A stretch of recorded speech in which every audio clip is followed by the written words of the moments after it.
एक तछी राजा बेटी दोसर पंडित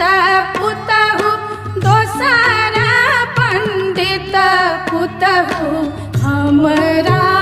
से होतै